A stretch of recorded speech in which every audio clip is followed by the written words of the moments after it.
السلام علیکم۔ میں دھوکا کھا گیا۔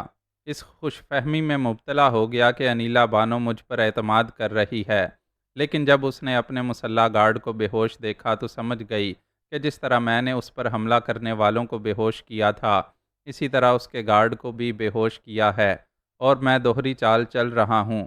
اسے ٹریپ کر کے اس اہم معاہدے کو حاصل کرنا چاہتا ہوں جو نیک بخت اور خفیہ ہاتھ کے درمیان ہوا تھا۔ وہ مجھ سے بہانہ کر کے دوبارہ کوٹھی کے اندر گئی اور پچھلے دروازے سے فرار ہونے لگی، لیکن بنگلے کے پچھلے حصے میں ایک دشمن اس کی طاق میں تھا، اس پر فائرنگ کر رہا تھا، اسے موت کے گھاٹ اتار کر اس معاہدے والے لفافے کو لے جانا چاہتا تھا۔ جب وہ ایک ٹیکسی میں سوار ہونے لگی تو فائرنگ کے خوف سے لفافہ ہاتھ سے چھوٹ گیا۔ میں نے فائرنگ کرنے والے کو ہلاک کر دیا، لیکن لفافے تک پہنچنے سے پہلے ایک کار والا اسے اٹھا کر لے گیا۔ اس طرح میں بازی جیتتے جیتتے ہار گیا۔ ایسے وقت میں نے سوچا کہ ابھی مجھے ہار جیت کا حساب نہیں کرنا چاہیے، ابھی تو میں میدان عمل میں آیا ہوں، پتہ نہیں ابھی مجھے کتنی ٹھوکریں کھانی ہوں گی اور نہ جانے کتنے جان لیوا تجربات کی بھٹی میں تپ کر کندن بننا ہوگا۔ میں نے موبائل کے ذریعے چنگیزی کو بتایا کہ میں ابھی تک انیلا بانو کے بنگلے کے سامنے ہوں اور اب اپنے کاٹیج کی طرف جانے والا ہوں۔ اس نے کہا، آپ انتظار کریں، میں ابھی آتا ہوں۔ میں انتظار کرنے لگا۔ وہ تقریباً آدھے گھنٹے بعد آیا۔ میں اس کے ساتھ اگلی سیٹ پر بیٹھ گیا۔ کار آگے جانے لگی۔ میں اسے انیلا بانو کے بنگلے میں ہونے والا واقعہ سنانے لگا۔ اس نے سننے کے بعد کہا، جو ہو گیا سو ہو گیا۔ آپ نے انیلا بانو پر اعتماد کیا، آئندہ اپنے سائے پر بھی اعتماد نہ کریں۔ بعض اوقات سایہ دوسرے کا ہوتا ہے اور ہم چھاؤں میں کھڑے ہو کر بھول جاتے ہیں، یہ سمجھتے ہیں کہ وہ ہمارا ہی سایہ ہے۔ تم امیر حمزہ کے تعاقب میں گئے تھے، کیا ہوا؟ وہ بہت ہی زمانہ شناس، بہت ہی چالاک اور بہت ہی مکار ہے۔ میں دماغی طور پر حاضر رہتے ہوئے بھی یہ نہ سمجھ سکا کہ وہ مجھے کس طرح ڈاج دے گیا، یا شاید حالات سے میں دھوکا کھا گیا۔ ایک جگہ پر ٹریفک کے ہجوم میں اس ماڈل کی دوسری کار تھی۔ میں دوسری کار کے پیچھے لگ گیا۔ ایک ریستوران کے سامنے وہ کار رک گئی۔ اس میں سے ایک اجنبی شخص باہر آیا، پھر ریستوران میں چلا گیا۔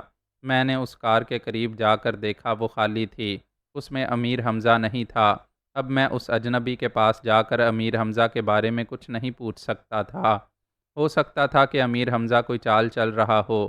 میرے تعاقب کرنے کی تصدیق ہوتے ہی امیر حمزہ یا اس کے ماتحت مجھے گولی مار سکتے تھے۔ اس رات ہم اپنے کاٹیج میں آ کر سو گئے۔ ہمارے ذہن میں یہ بات تھی کہ ہم وہ اہم معاہدہ حاصل کرنے میں ناکام رہے ہیں، اور میں نے انیلا بانو کے پہلو سے سوچا، کوئی بات نہیں، اسے غلط فہمی ہو گئی ہے، آئندہ کہیں ملاقات ہوگی تو میں اس کا دل صاف کر دوں گا۔ لیکن میں ایک ناتجربہ کار جوان یہ سوچ بھی نہیں سکتا تھا کہ بات کا بتنگڑ بن چکا ہے۔ انیلا نے یہ تو نہیں دیکھا تھا کہ وہ معاہدے والا لفافہ نامعلوم کار والے اٹھا کر لے گئے ہیں۔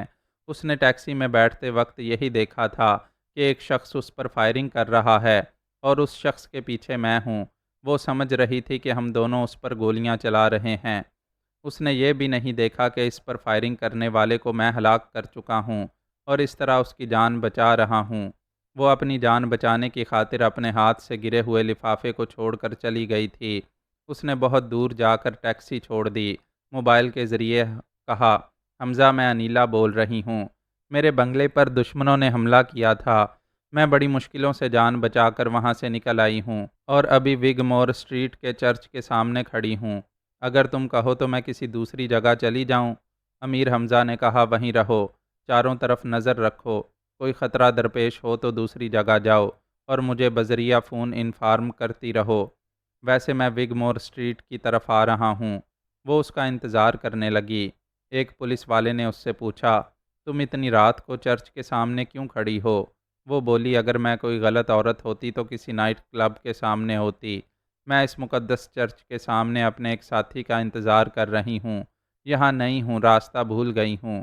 اس نے پرس سے کاغذات نکال کر دکھاتے ہوئے کہا، میں پاکستانی ہوں، یہاں گائیڈ کرنے والی کمپنی کے ذریعے اپنے بنگلے میں پہنچ سکتی ہوں، لیکن اس کی ضرورت نہیں ہے، میرا ساتھی آنے ہی والا ہے۔ اس کی گفتگو کے دوران میں امیر حمزہ وہاں پہنچ کر کار سے باہر نکلا۔ انیلا دوڑتی ہوئی آ کر اس سے لپٹ گئی۔ زندگی میں پہلی بار امیر حمزہ کا دل ایک حسینہ کے دل سے لگ کر دھڑکنے لگا۔ اس کی قربت سمجھانے لگی کہ صنف نازک کے بدن میں کتنی نرمی، گرمی اور کشش ہوتی ہے۔ پولیس مین نے قریب آ کر کہا، مسٹر، جب آپ کی کوئی رہائش گاہ ہے تو پھر یہاں رومانس نہ کریں، اپنی شناخت کرائیں۔ انیلا شرماتے ہوئے سر جھکا کر الگ ہو گئی۔ امیر حمزہ نے کار سے اپنے کاغذات نکال کر پولیس مین کو مطمئن کیا، پھر وہ دونوں اپنے کاٹیج میں آ گئے۔ وہاں امیر حمزہ کے جانباز چھپ کر پہرا دے رہے تھے۔ ان دونوں کے لیے کوئی خطرہ نہیں تھا۔ وہ دونوں بیڈ روم میں آئے۔ انیلا اس کے جوتے اتارنے لگی۔ وہ اس کا ہاتھ پکڑ کر بولا، یہ کیا کر رہی ہو؟ وہ بولی، اپنی برسوں کی خواہش پوری کر رہی ہوں۔ میں سوچتی تھی میرا کوئی ایسا مرد ہو جو میری حفاظت کرے۔ تم زمین ہو، میرے پاؤں میں کانٹے چبھنے نہیں دو گے۔ تم آسمان ہو، نہ دھوپ ہوگے اور نہ اولے بن کر کسی کو برسنے دو گے۔ میں لندن کے ماحول میں بھی تمہارے لیے ایک مشرقی عورت ہوں۔ اس کی باتوں میں اتنا خلوص اور اتنی سچائی تھی کہ انگاروں پر چلنے والا اور کانٹوں کے بستر پر سونے والا اس سے متاثر ہوتا چلا گیا۔ اس نے انیلا کے دونوں بازو پکڑ کر اسے اٹھاتے ہوئے کہا، تم نے میرے جوتے اتار دیے۔ قدموں میں رہنے کے جو فرائض تھے وہ ختم ہو گئے۔ اب دھڑکنوں سے لگنے کا فرض ادا کرو۔ وہ دو سے ایک ہو گئے۔ دل لگ کر دھڑکنے لگا۔